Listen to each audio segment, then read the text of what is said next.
On the 15th of August, 1947, Britain gave up its Indian Empire, partitioning it into two newly created independent countries, India and Pakistan.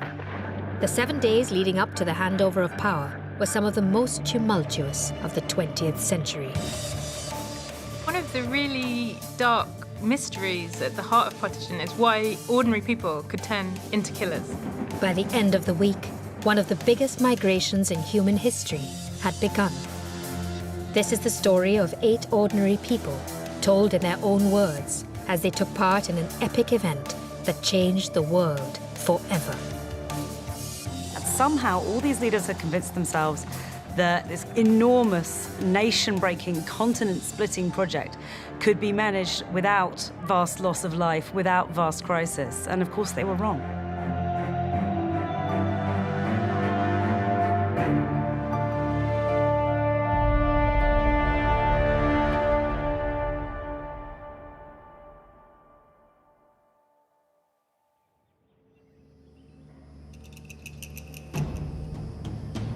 By 1947, India had been ruled by Britain for almost 200 years. It was known as the jewel in the crown, supplying raw materials, a workforce, taxes, and brave soldiers. But Britain's dominion in India, her once beloved Raj, was about to dramatically end.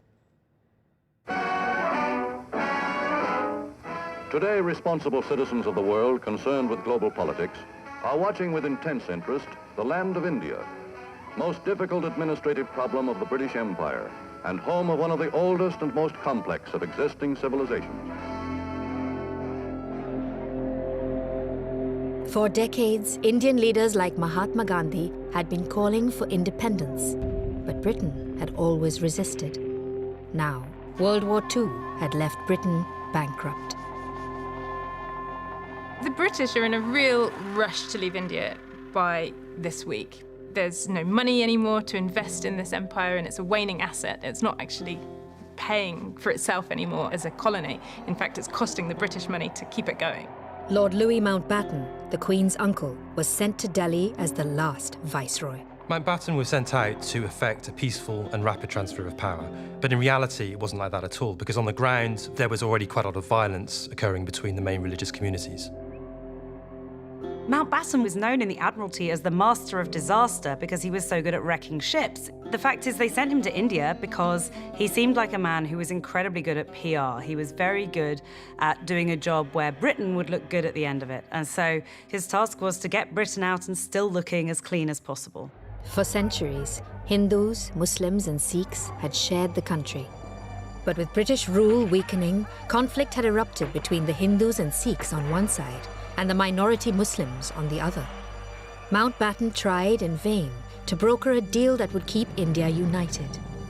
But the Muslim League, a political party led by British-trained barrister Muhammad Ali Jinnah, demanded a separate homeland for Indian Muslims. Fearing civil war as tensions grew, Mountbatten reluctantly drew up a plan for partition that would carve 2 new nations out of one. In just 7 days, Jinnah will become leader of the world's first Muslim country, Pakistan, and Jawaharlal Nehru will become the first Prime Minister of an independent India. Imagine being an Indian the week before independence. You've been waiting 20 or 30 years, your whole life, been dreaming of it, fantasizing about what that might mean, and now independence this week is actually going to happen. But for the people on the ground, it looks completely different. They are dealing with bloodshed, uncertainty, rumours, anxiety. So there's a real disconnect between what's happening in Delhi and what people are actually experiencing. In just 1 week's time, everything will come to a head.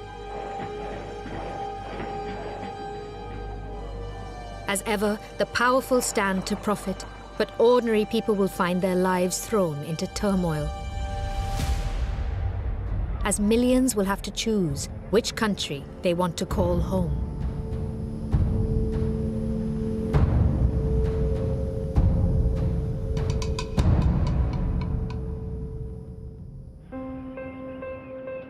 With just 7 days to go until partition, the British still haven't announced where the border will be drawn, but it's clear that Punjab, a region in India's north where Muslims, Sikhs, and Hindus live alongside each other, will be divided between the two new countries. Riaz Khan, a young Muslim schoolboy, knows nothing about the power games being played out hundreds of miles to the south, in Delhi. I was a young boy. Early one morning, my parents' voices echoed through our home. Get out, quickly, move.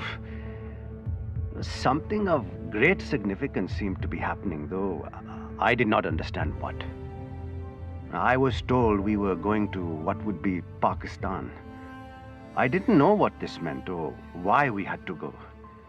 The Punjab is a very large region. The United Punjab was slightly larger than the United Kingdom, and Hindus, Muslims, and Sikhs were really peppered all the way through it. They weren't split into specific communities. So the idea of carving it up, even between those interests, is extremely difficult. Riaz Khan's family are Muslims.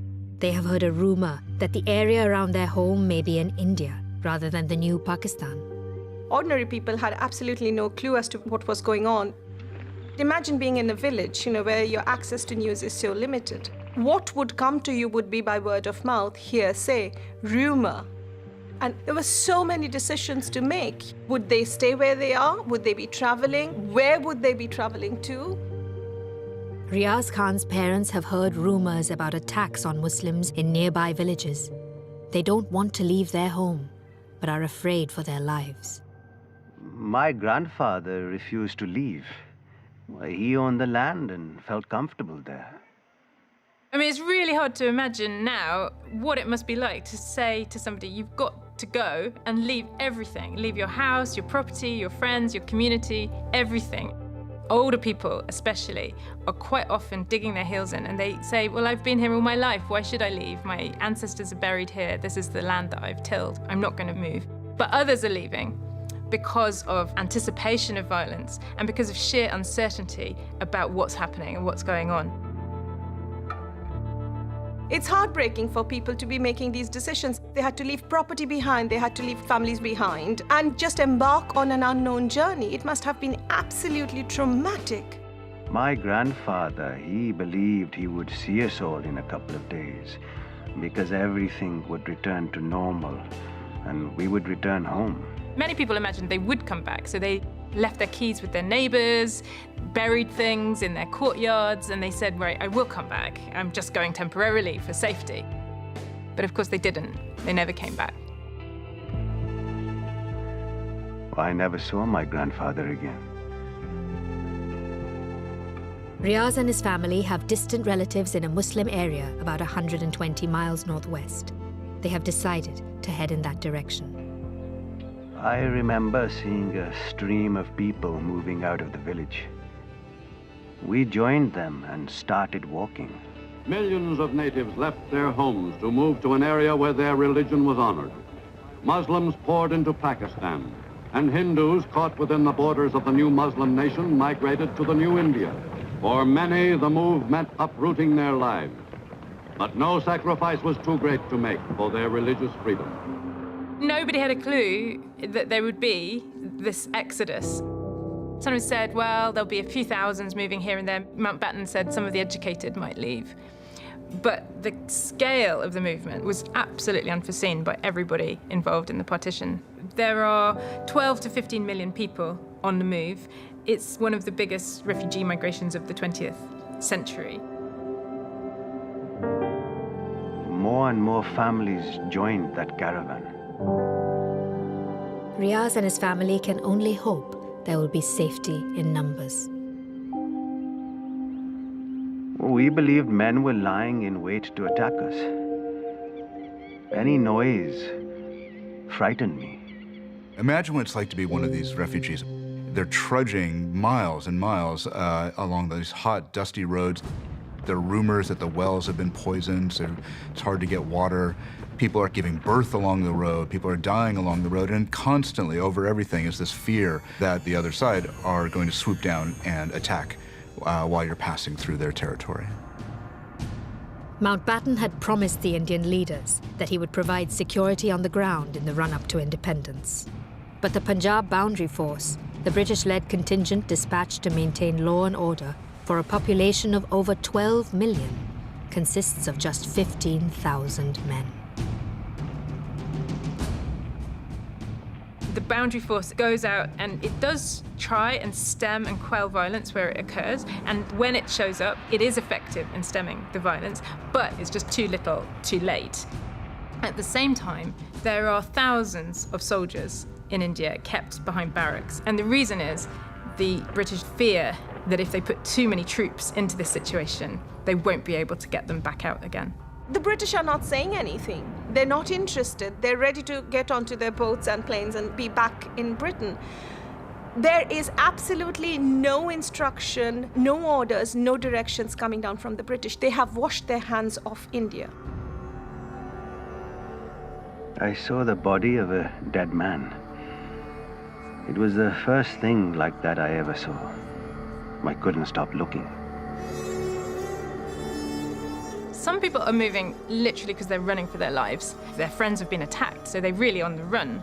But others are far more moving along ideological lines. People are thinking, do I believe in this new state enough to go and risk moving there? Am I really going to have a better job there? Are things really going to be as bright as the propaganda is suggesting?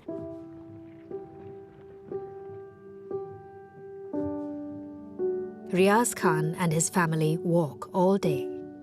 As night approaches, they reach a riverside, hoping to catch a boat to what would soon be Pakistan. By the time a boat arrived for us, it was quite dark. There were dozens of people shoving and pushing. I was almost thrown in. Suddenly the boat started to move, and my family could not get in. I was alone. I started crying. I thought it was my fault that I had lost them. Who would have thought that independence, which is such a positive thing that people were waiting for, would have come along with this kind of experience? The political solution was what they were pushing for, but they had not, absolutely not anticipated the human costs that were to follow.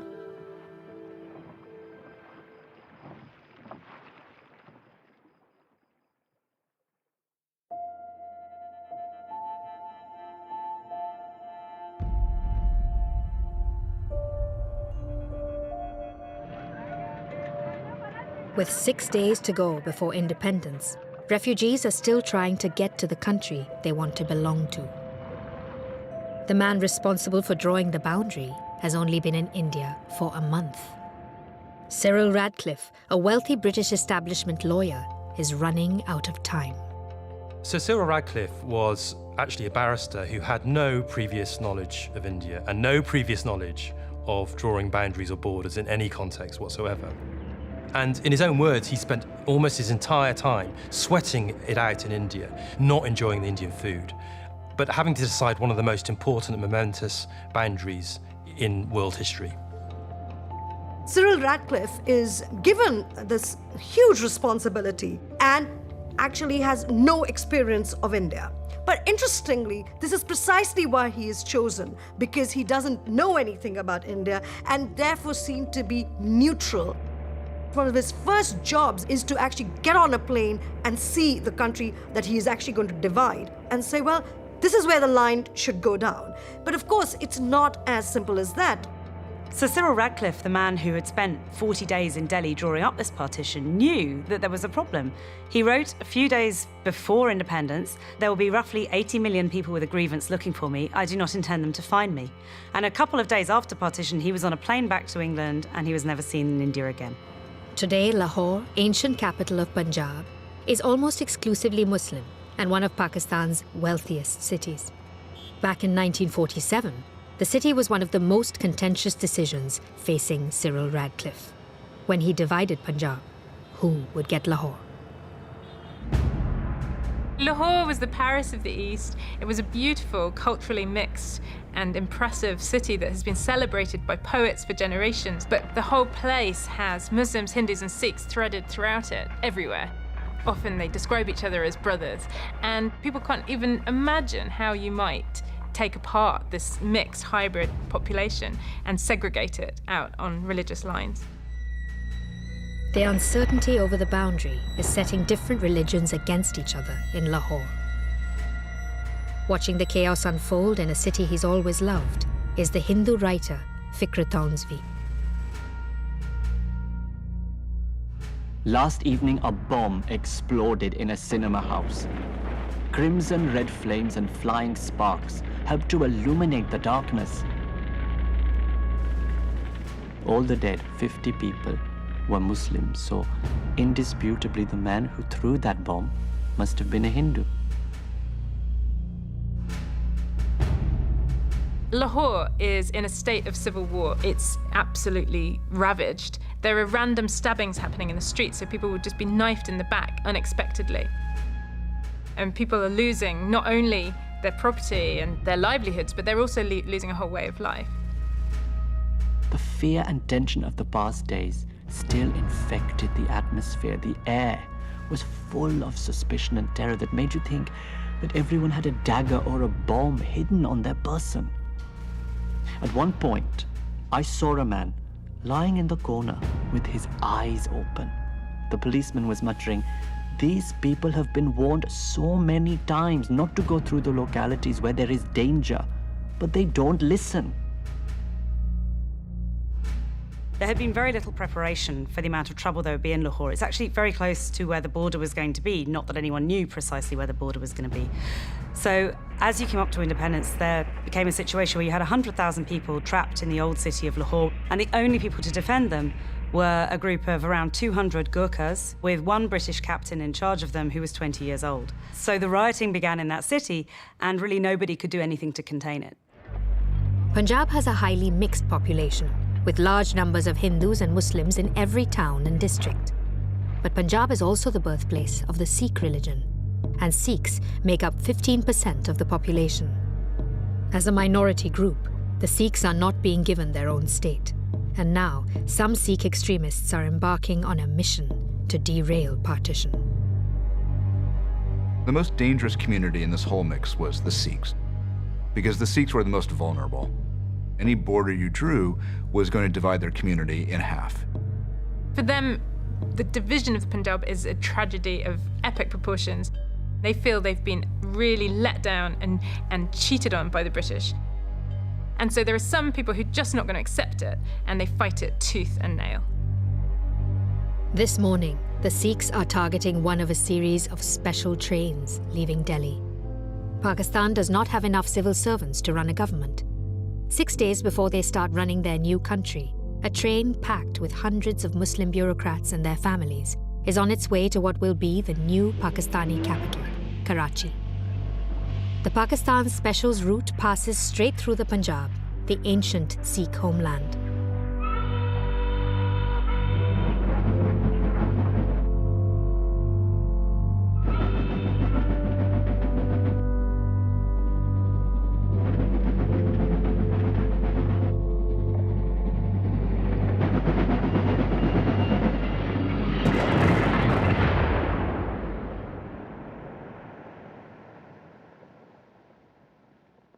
The Sikh bombing of the Pakistan Special kills 4 people, but its significance far outweighs the death toll. The attack on that train really symbolises an attack on the whole of the new Pakistani state. And it was the first time that a train has been derailed and blown up. And it really ratchets up the situation. It really creates even more tension in an already terrible situation.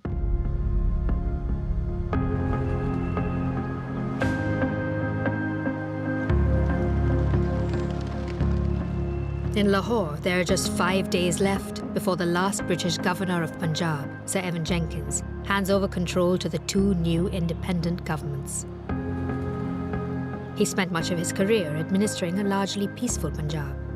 Now, with time running out, he sends a telegram to Mountbatten pleading for help.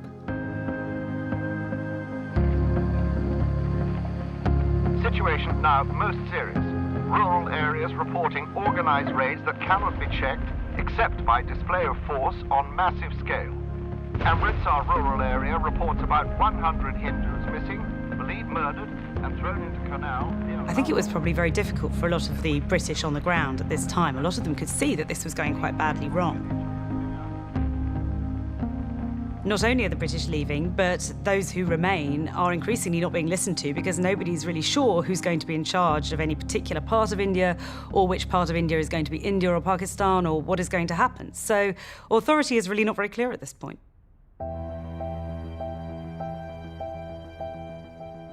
Prakashvanti and her husband are Hindus from western Punjab who were looking forward to independence. They never imagined the violence that would come with it. All the locals left their houses saying the Muslims were coming. So we left our home. We were scared. Prakashvanti's husband decides that they should hide and wait for help in a factory. I said to my husband, I don't want to stay here. My husband reassured me the trucks from India would arrive to rescue us very soon. The common understanding of the violence in the villages is that suddenly Hindus and Muslims picked up pitchforks and started attacking one another, even neighbors who had lived side by side for generations. But that was only a small part of the violence. Really, what made the violence take off and expand and grow so large was that it was organized. There were small groups of militia bands, oftentimes ex-soldiers armed with weapons, that would go around from village to village, gather up other supporters. So a band of 50 might become 500, might become 5,000. Then they would attack, and they would wipe out entire villages. There's a lot of arson, a lot of things being set on fire, villages are ablaze. It's really about establishing facts on the ground, because if you can lay claim to an area and say it's been cleansed of one community or the other, then you're, in a way, making a de facto stake to that territory. Prakashvanti does what her husband says. She sits and waits for the authorities to rescue them. The trucks never came. A Muslim policeman came to the door. The police really fall apart at this time and they collapse, often turning a blind eye when their own community is involved in instigating violence, or they are, even worse, actually taking part in the violence. He said to give him whatever possession we had, and he would let us go. We gave him all our money and gold. My husband returned to the room and said, "They are taking the young girls away. They are going to dishonor you." For women, partition is a tragedy of epic proportions because tens of thousands of women are raped and there's terrible sexual violence against women.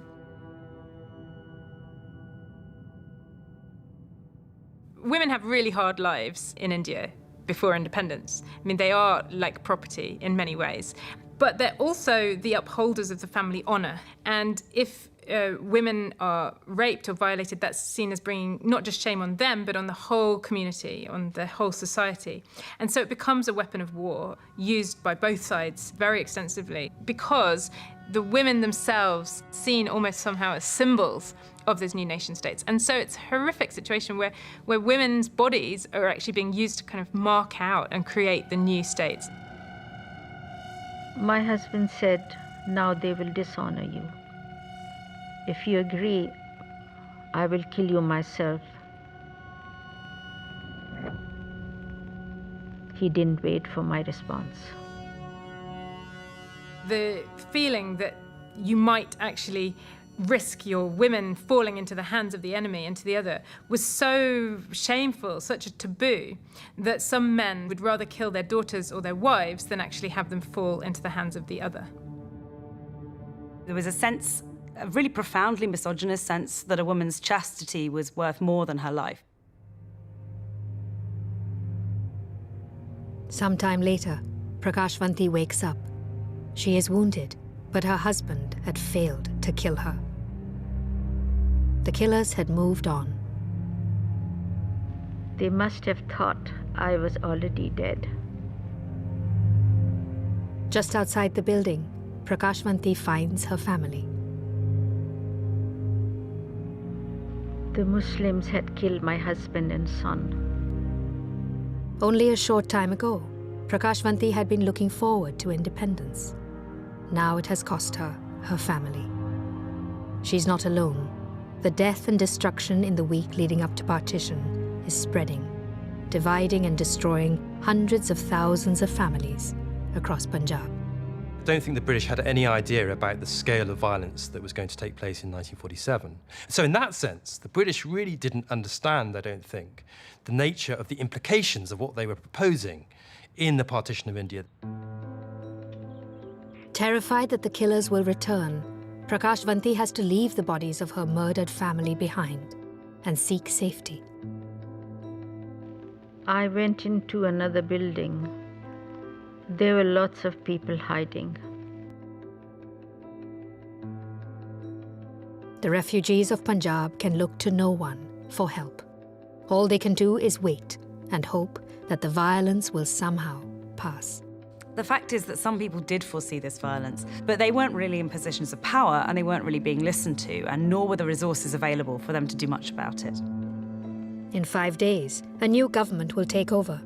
Until then, the refugees have to rely on themselves. Hiding in a corner, Prakashvanti finds 2 girls who, like her, have lost their family. They had no father or mother or uncles. I couldn't leave them. Later, when my wounds were being treated in a hospital, I was asked if the girls were mine. I said yes, they were mine.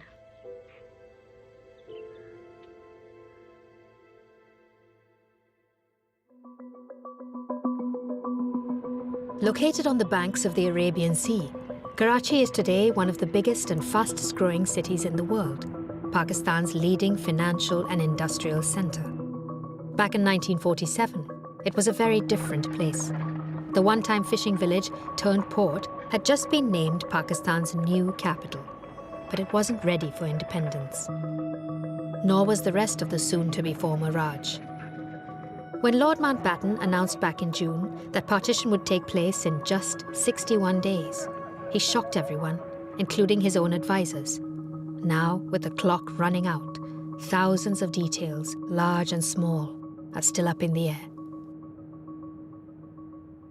Nobody's ever done anything like this before, and it's absolutely astonishing in its recklessness. There's no sense of how this is going to be done. This whole process is a good example of just how difficult it is to split any political entity this big that's been held together for so long. It involved everything from the big questions of who is going to get how many fighter planes from the Indian Army, of currency, who is going to print it and how, to the smallest things, the police band, who is going to get which instruments from it. We see the division of the army. We see some of the great treasures of the archaeological India being divided down to the actual beads on necklaces. We see the encyclopedias being divided sometimes by letter in the alphabet. The pettiness is astonishing. I mean, rugs, ceiling fans, cutlery, pieces of stationery, boxes of paper clips. I mean, things were being counted out with forensic detail. There was a ratio of 4-1, India-Pakistan, because of the respective size of the countries. And so these things were being kind of carved out. One of the most poignant elements of this moment is where are the so-called insane going to go? There is a very major insane asylum in Lahore. You know, it has Hindus, Muslims, and Sikhs. And it opens up this absurd bureaucratic debate. Do the mad, who have been certified as people who do not belong to society, should they also be now divided up as Indians or Pakistanis?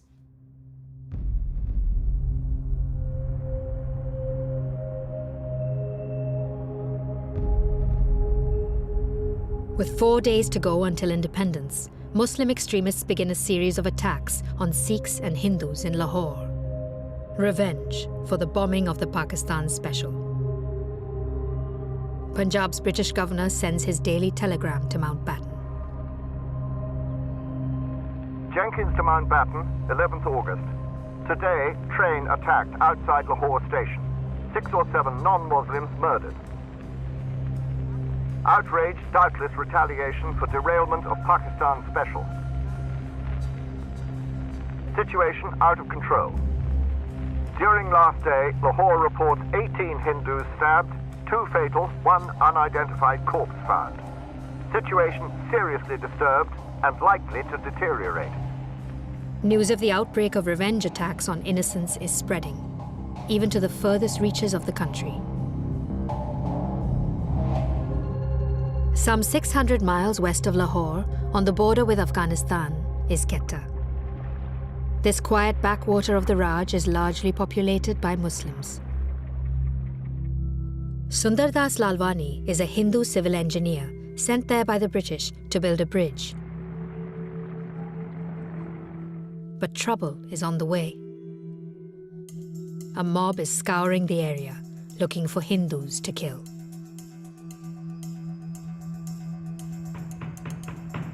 A gang of Muslims came banging on the front door. They heard there was a Hindu inside. You know, when I heard about partition, I'd sent my family away to Delhi. When I heard the mob that day, I thought I'd never see them again.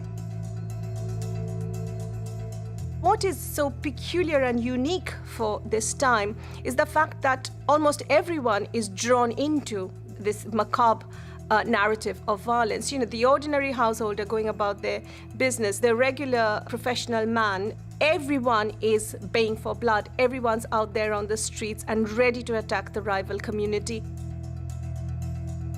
I had a Muslim servant who looked after my horse. He opened the door. How do you know how you will react under this kind of pressure at a time of such great chaos where there's a total breakdown of law and order? You may never envisage that you could be someone who kills someone, and yet that is what happens. The gang wanted to come in to look for me. But then I realized the servant wouldn't let them. But equally, there are stories at this time of extreme bravery where people really put themselves on the line to protect people. Eventually, the Muslim servant boy persuades the mob that there are no Hindus hiding inside. He said Lalwani, his master, had already fled Quetta that morning.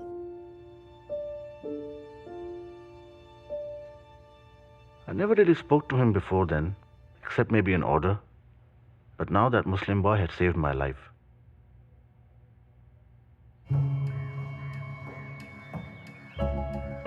He guided me to a place he knew in the forest. He said the mobs wouldn't find me there. He told me to wait there for the night, and then he left. I started to worry that he'd changed his mind and he'll come back with some Muslims to kill me.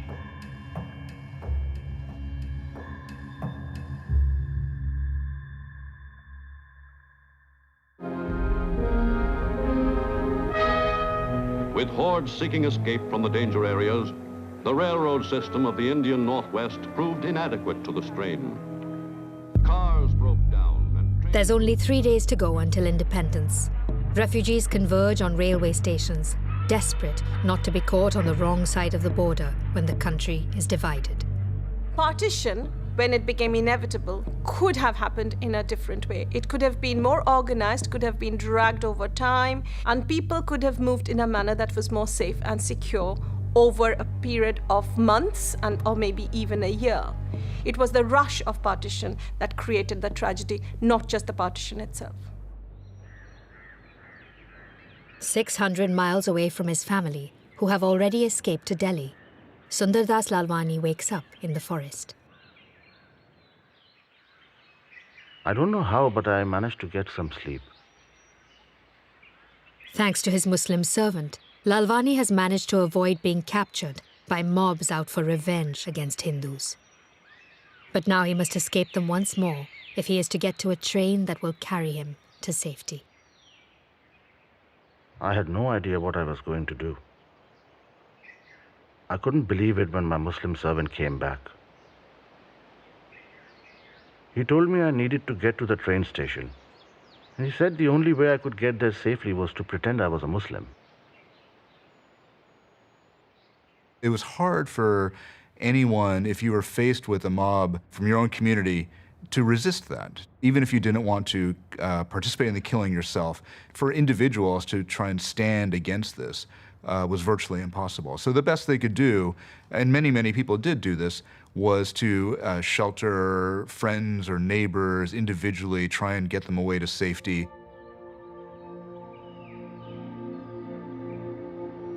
I owed him my life. He said, "Good luck."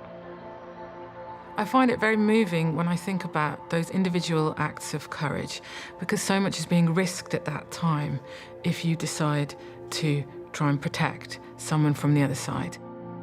Dressed as a Muslim, Lalwani is able to survive the long journey south to reunite with his family. I myself wouldn't be sat here in front of you right now if it wasn't for the fact that my grandfather, Sundardas Lalwani, was saved by a Muslim boy who really risked his life in order to get my grandfather out of the country. I don't know why he did it, but it's an incredible act of bravery, and it's humbling whenever I think about it. The rail network has always been seen as one of the great successes of Britain's Indian Empire.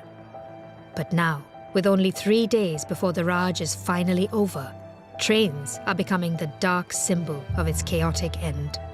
This is when killers on all sides begin to discover that they provide the perfect means to identify and destroy the enemy.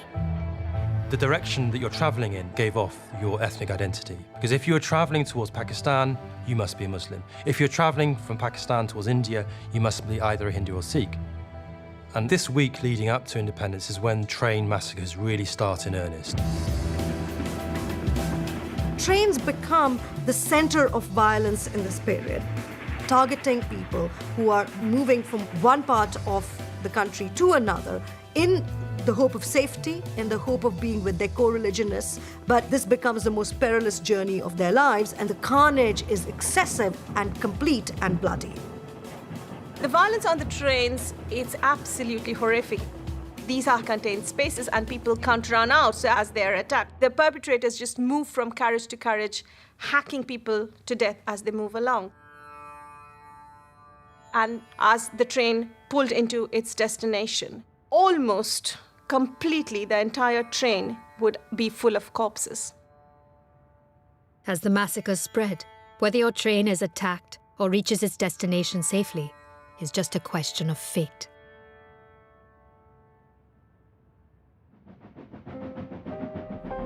Harbhajan Singh Puri is a young Sikh government engineer, one of the lucky ones who makes it to safety. I left Lahore by train. The violence had started. Stabbings, bombings. I got too scared to go out there. Even though my Muslim friends said they'd have to kill him to get to me. When Harbhajan's train made it safely out of Lahore and beyond the reach of Muslim militias, he was relieved. But at Ludhiana station, north of Delhi, the violence of partition catches up with him. Harbhajan is forced to face the truth of how this week is changing people he thought he knew.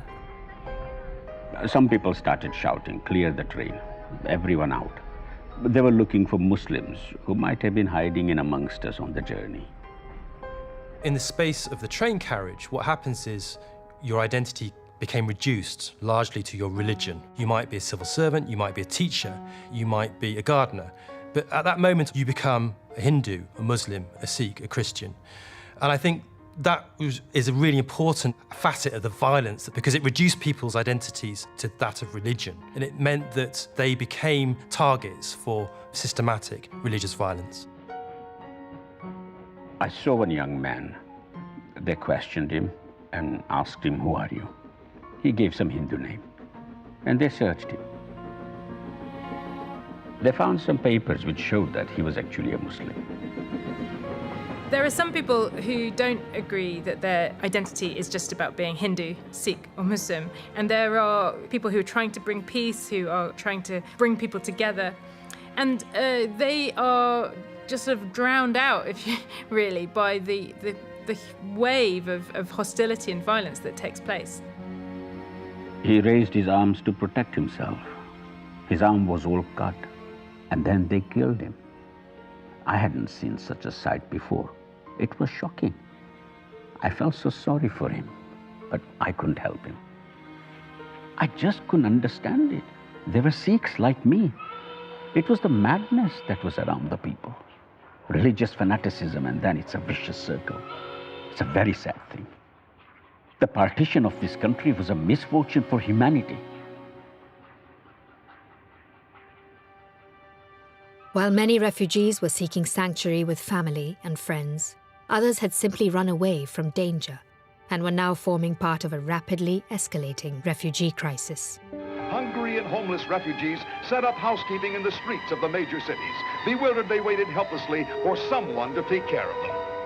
With nowhere else to go, refugees across the country are being forced to live in makeshift camps that are struggling to cope with the influx. The state of the refugee camps was really an example of how the British hadn't prepared for partition, but nor had the independence leaders. Nobody had really prepared for the level of disaster that was going to occur. And so the provision for refugees was incredibly basic. Quite frequently, there was no food, no water, certainly no medical supplies, and no security. So people found themselves still in immense danger of violence because there was nobody to protect them. Somehow, all these leaders had convinced themselves that it was not going to be as big a deal as it was, that it could be managed. This kind of enormous, nation-breaking, continent-splitting project could be managed without vast loss of life, without vast crisis. And of course, they were wrong. 1,000 miles from Punjab, in India's east, is the other region that will be partitioned, Bengal. Today, the capital of India's half of Bengal is known as Calcutta. But back in 1947, the British called it Calcutta. 2 days before leaving India, they still have not announced who the city would belong to.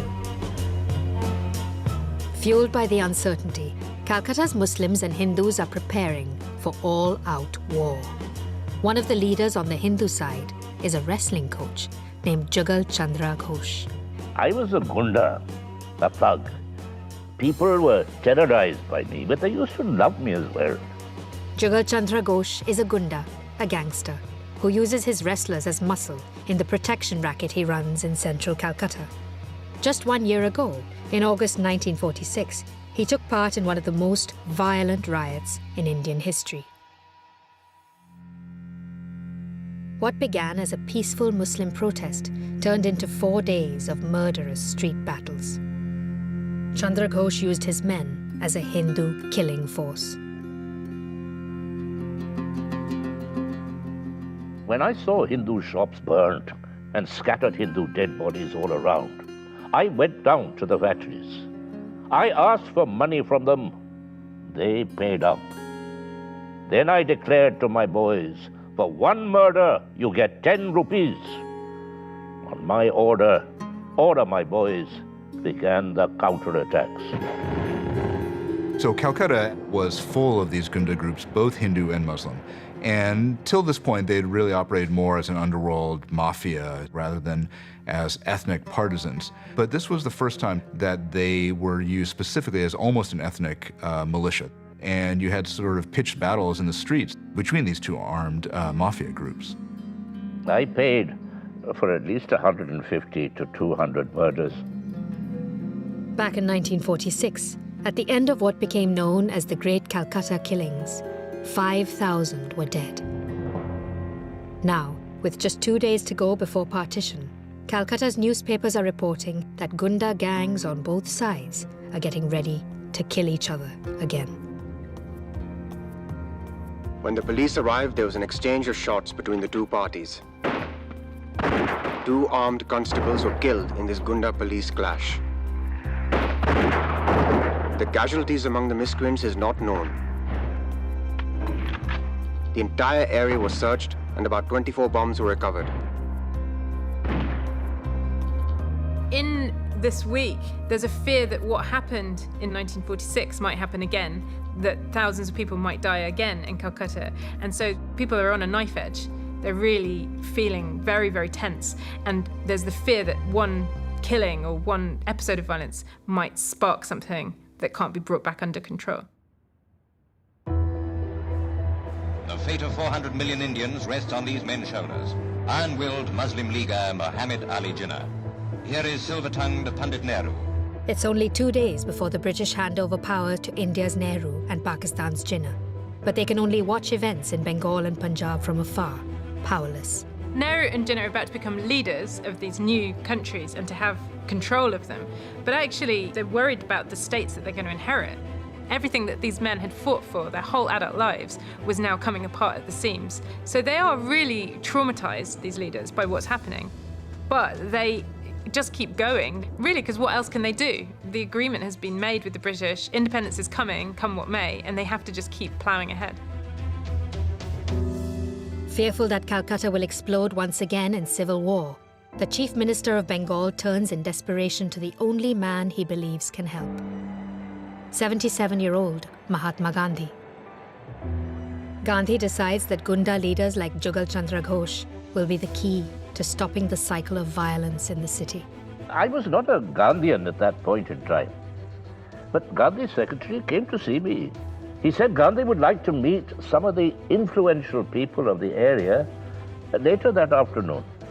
Gandhi's technique of non-violence had never really worked against the British and really had fallen out of favour in the previous few years. Gandhi had fallen out of favour. By 1947, he really was rather a sidelined figure, but he still did believe in non-violence. I went to see Gandhi. When he started speaking, there was pin-drop silence all around. By this stage, that older Gandhian story of using non-violence as a powerful tool is no longer washing with people. They're no longer really buying it. Well, Gandhi started telling how we should stop killing. Some of us would die, but the riots would stop. He said, if we keep thinking that we must repay murder with murder, then this would never stop. At this point, he's really having a dialogue. He's having a debate with some of the Gunda leaders about what the right course of action should be. And they are saying, well, come on, we have to fight. It's our duty to fight. But Gandhi is always, as always, absolutely adamant that non-violence and peace is the only way. A few did not listen. They cursed Gandhi, but he kept standing there. Not everybody saw him as a great hero. You know, he was attacked, he had brickbats thrown at him. Then there were people who actually did start listening to him. He still had this kind of moral power. And amazingly, some of these gangster guys did start to sit down and listen to him and even lay down their arms. Jugal Chandra Ghosh's life would be changed by Gandhi's words. I was convinced. I took to the streets to spread the teachings of Gandhi. Such is the power of his words that some actually come over and lay down their arms in front of him. There are others, of course, who don't listen, but he does have a terrific impact on the city, where he's able to stall the violence that could have happened. And that's quite unique, that's quite amazing. But 1,000 miles west of Bengal, in Punjab's ancient capital Lahore, there's no one working to bring calm to the streets. Neighborhoods are being barricaded along religious lines. Ordinary people are being turned into soldiers. One of them is a baker who has been recruited by a local police officer gone rogue. His name is Taj Deen.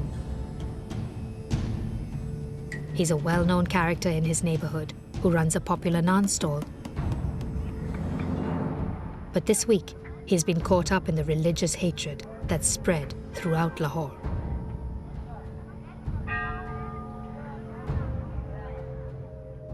The policeman Maqsood told us that our Muslim brothers and sisters were being killed. He told us that if we died fighting against non-Muslims, we would be martyrs. And if we'd survived, we'd be soldiers of Allah. Why would somebody just carrying on a normal profession in their daily lives be suddenly eager to kill as many members of the other community as they wish to? That, in a sense, for us, seems like madness. But the main objectives of our training were to protect Muslims and to take revenge. It's one of the really dark mysteries at the heart of Partition is why ordinary people could turn into killers. I think the best answer that we have is that people were just so whipped up through demonization of the other and this sense that you have to kill or be killed, that they were fooling themselves into thinking they were killing in self-defense. During this week, Taj Deen has been transformed from a baker into a killer. He's leading an attack on a local Sikh temple, hoping to kill as many of the enemy as he can. It was pitch dark when we stormed the Sikh temple. I led the advance party. We gave a battle cry shouting, "Long live Pakistan." Suddenly, one of them appeared. He struck me with a blow. But in hand-to-hand combat, I managed to kill him. Partition turns just regular people into killers. And that's a chilling thing to think of. There were 20 to 36 hiding out in the temple, men, women, and children. If you're caught up in those times, that is the only way in which you can defend your community. Attack becomes the only form of defense. All of them perished. I think I killed 4. This is not to justify, of course, what went on, but this is what was going through people's minds. At the end of today, Britain's 200-year-long rule of India will be over. Pakistan acclaims the transfer of British power as Mr. Jinnah, Governor-General of the new Dominion, arrives at the Constituent Assembly in Karachi. On the morning of August 14th, 1947, just hours before partition is official, Lord Mountbatten celebrates the birth of the world's first Muslim state, Pakistan. Addressing the Assembly, Lord Mountbatten first read a message from the King. I send you my greetings and warmest wishes. Jinnah is happy that he's achieved a separate state. But at the same time, there's this lingering doubt because Pakistan is really kind of trying to rise from the ashes at this time. I mean, it's not actually a fully functioning state. 1 in 5 people is a refugee in West Pakistan. So there's a paradox there because on the one hand, people want to celebrate independence, but at the same time, it's staring them in the face that millions have been moved and there's terrible death and destruction, and that it's not just being done to them, they've also been acting out and involved in that violence themselves. At midnight, India will become independent. Our people were rejoicing, ready to welcome the long-awaited liberty. There was unbounded joy. After decades of doing everything they could to make sure this day would never come, the British have planned an elaborate handover ceremony tomorrow in Delhi. But for the 100,000 refugees crowding into camps across the capital, there is little to celebrate. These refugees, who've lost so much in the run-up to independence, don't fit in with the upbeat narrative of the day. The British were, of course, keen to orchestrate these images of a smooth transfer of power. You know, the whole thing was so well orchestrated, it was a spectacle. But in reality, these smooth narratives of transfer of power really need to be placed alongside these individual stories of trauma, of uprootment, of migration, of violence, of killings and murder. And this was the reality of what was going on in some parts of India. Among those taking shelter at Delhi's main refugee camp at Purana Killa is Arghwani Begum. She's 9 months pregnant with her 3rd child. Arghwani had grown up in luxury in the northeast of India, a Muslim, waited on by a staff of loyal Hindu servants. Our house was built in the old style. We even had stuffed tigers on the wall. We had Hindus working on our farm and their wives were always around the house. There was never any tension between any of us. Those were the days. But this week, she had to flee after hearing that a gang was coming to ransack her home. Escaping to Pakistan, Arghwani is forced to witness the horrors of partition. They were killing people on our train. The killing spree lasted for a while. I heard screams and cries of panic. It was horrifying. There were a lot of people, especially children, killed. I saw their bloodied bodies with my own eyes. But our compartment was safe, thanks to Allah. Arghwani and her family have to stop in Delhi and take refuge at the camp in Purana Killa. We arrived at the fort. There was panic, pandemonium, no food or water. You could hear the screams from the families when someone died. There were no coffins. It was terrible. I wasn't supposed to give birth for a couple of weeks. But I suppose that the trauma of being in that camp made me go into labor. I gave birth to my third child at the camp.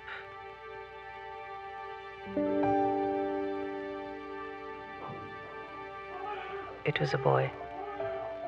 There were no clothes for the baby. He had to be draped in one of my daughter's frocks. It is the night of August the 14th, 1947. The auspicious moment is on its way. In every house throughout the land, the lamps of good fortune are lighted to illumine the path to freedom. At midnight, Jawaharlal Nehru prepares to address his new nation. In Lahore, a city under curfew, the Hindu writer Fikr Tonsvi listens to Nehru on the radio. At the stroke of the midnight hour, when the world sleeps, India will awake to life and freedom. Long years ago, we made a tryst with destiny. The whole night the rages screamed freedom. Freedom. Today we're free of whites' imperialism. My friend Munta said, "Are you unhappy at getting freedom?" I said, "Yes, we should welcome this. We'll greet it with the piles of dead bodies of Hindus and Muslims and Sikhs, with burning buildings and murderous bombs."